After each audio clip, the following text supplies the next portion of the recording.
火山怒吼披鸿蒙，石斧凿开万古风。先祖魂归凝聚相，兴衰成败复涛声。大家好，在下奇闻居士。你可能见过这些被称作木埃的巨大石像，它们孤独地伫立在海边，凝视着远方。它们是谁建造的？又为了什么而建造？它们经历了什么？为何又会倒塌？这些问题困扰了无数的探险家、考古学家和历史学家。一片与世隔绝的土地，没有任何外援，却创造出了如此惊人的奇迹。岛上的居民又是如何在资源匮乏的条件下，将这些重达数十吨的石像从采石场运到岛屿的各个角落？他们又有着怎样的信仰，才能够支撑起如此浩大的工程？或许你以为复活节岛的秘密早已被揭开，但事实并非如此。在木埃的背后还隐藏着更多的谜团。有人说木埃拥有着某种神秘的力量，可以影响岛屿的命运。还有人说，在木埃的注视下，曾经发生过许多无法解释的事件。今天，我们将一起踏上这场探秘之旅，拨开层层迷雾，试图揭开复活节岛上那些尘封已久的秘密。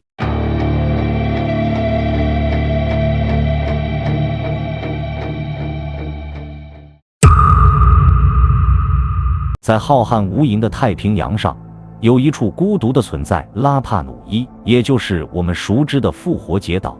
它的诞生要追溯到数百万年前，那时地球深处的岩浆开始不安分地涌动，一次又一次地突破海底的封锁，最终在惊天动地的爆炸声中，一座座火山拔地而起，形成了今天我们看到的这片奇特的土地。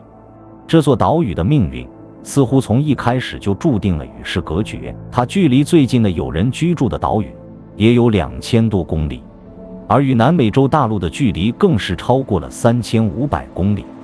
直到大约800年前，一群勇敢的航海者打破了这座岛屿的宁静。他们是波利尼西亚人，来自遥远的法属波利尼西亚群岛。为了寻找新的家园，他们驾驶着简陋的独木舟，凭借着对星辰的精确观测和对洋流的深刻理解，在茫茫大海上漂泊了数千公里，最终发现了这片孤零零的土地。关于他们发现复活节岛的故事充满了神秘色彩。有人说，是一位名叫霍图马图阿的酋长在梦中得到了神的启示，指引他带领族人前往东方寻找新的乐土。也有人说，是一支探险队在一次偶然的航行中发现了这座岛屿，并带回了关于它的消息。他们将这座岛屿命名为拉帕努伊，意思是世界的肚脐。在最初的岁月里，拉帕努伊人依靠着勤劳的双手和对自然的深刻理解，在这片贫瘠的土地上生存了下来。他们种植甘蔗、香蕉、芋头和桑树，饲养鸡和老鼠，并学会了利用火山岩来建造房屋和防御工事。他们敬畏自然，崇拜祖先，创造了独特的文化和艺术。要了解木埃的秘密，就必须走进拉诺拉拉库，那是木埃的诞生地。这是一个火山采石场，遍布着各种形状和大小的火山岩。几个世纪以来，拉帕努伊的工匠们就在这里用他们精湛的技艺将这些石头变成了令人惊叹的艺术品。这些木埃都有着相似的特征：巨大的身躯、城市化的面部、长长的耳朵以及略微后仰的头部。一些木埃还戴着红色的帽子，那是用另一种火山岩制成的，象征着权力和地位。仔细观察，你会发现每个木埃又都有着独特的个性，它们的面部表情略有不同，身材比例也略有差异。或许它们就是按照不同人物的形象雕刻而成的。然而，最令人困惑的还是木埃的运输问题。这些重达数十吨的石像是如何从采石场运到岛屿各处的呢？有人认为拉帕努伊人利用木头滚轴来运输木埃，他们将木埃放在滚轴上，然后用绳索拉动，一点一点地将它们运到目的地。但这种方法需要大量的木材，而复活节岛上的森林资源非常有限。还有人认为拉帕努伊人利用雪橇来运输木埃，他们在地面上铺设轨道，然后将木埃放在雪橇上，用人力拉动。但这种方法需要平坦的地面，而复活节岛上的地形崎岖不平。最有趣的理论莫过于行走理论了。这种理论认为，拉帕努伊人通过摇晃默哀的方式让他们走到目的地。他们用绳索固定住默哀，然后交替拉动绳索，让默哀像一个蹒跚学步的孩子一样，一步一步地向前移动。这种方法看似不可思议，但经过科学家的实验证明，它是完全可行的。如果说默哀的建造和运输是一个谜，那么默哀的象征意义则是一个更加深邃的谜团。默哀最直接的象征意义便是祖先的化身。拉帕努伊人相信祖先的灵魂仍然存在，并守护着他们的后代。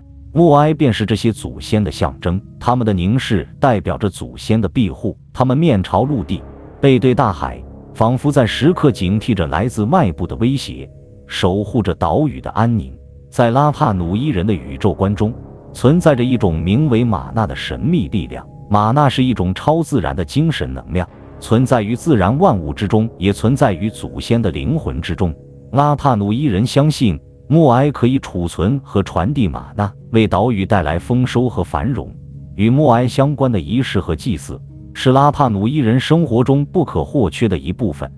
他们在默哀前举行各种仪式，祈求祖先的庇佑，感谢神灵的恩赐。在重要的节日里，他们还会举行盛大的祭祀活动，献上食物和祭品，祈求来年风调雨顺、五谷丰登。值得一提的是，拉帕努伊人还发展出了一种独特的宗教信仰——鸟人崇拜。这种信仰与岛上的环境变化和社会变革密切相关。当森林消失、资源枯竭时，拉帕努伊人开始将希望寄托在海鸟身上。他们相信通过鸟人竞赛可以选出代表神灵的统治者，为岛屿带来新的希望。在奥龙哥的悬崖峭壁上，至今还保留着鸟人仪式的遗迹。那些刻在岩石上的鸟人图案，记录着拉帕努伊人对神灵的敬畏和对未来的期盼。默哀、玛纳、鸟人崇拜，这些看似毫不相关的元素，共同构成了拉帕努伊人独特的宇宙观和信仰体系。